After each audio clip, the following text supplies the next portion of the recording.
அந்த டயலாக் பேசப்படுற விதம் ரொம்ப செயற்கையா, ரொம்ப கொடூரமா இருக்கு. உதாரணத்துக்கு, "பாத்ரூம்ல தண்ணி ஊத்திட்டு வந்தியாடா?" அப்படின்னு கேட்டா கூட, "ஃப்ளஷ் ஒர்க் ஆகல. அதான் மக்குல தண்ணி அள்ளி ஊத்திட்டு வந்திருக்கிறேன்." அப்படிங்கிற மாரி பேஸ் வாய்ஸ்லயே தான் பேசிட்டு இருக்காங்க. அப்புறம் முக்கியமான விஷயம், இந்த படத்துல வரக்கூடிய அந்த வில்லன்கள்லாம் பார்த்தீங்கன்னு வச்சுக்கோங்களேன், ரொம்ப நல்ல பசங்களா இருக்காங்க. அப்புறாணி பசங்களா இருக்காங்க. ஒரு 1000 பேருக்கு மேல இருக்காங்க.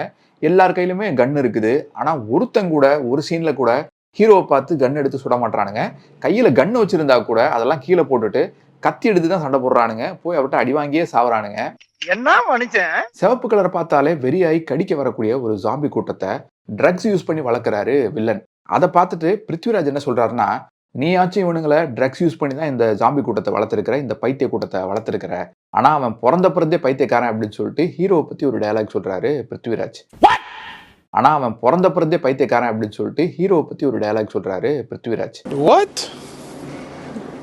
Bro, what are you talking about, man?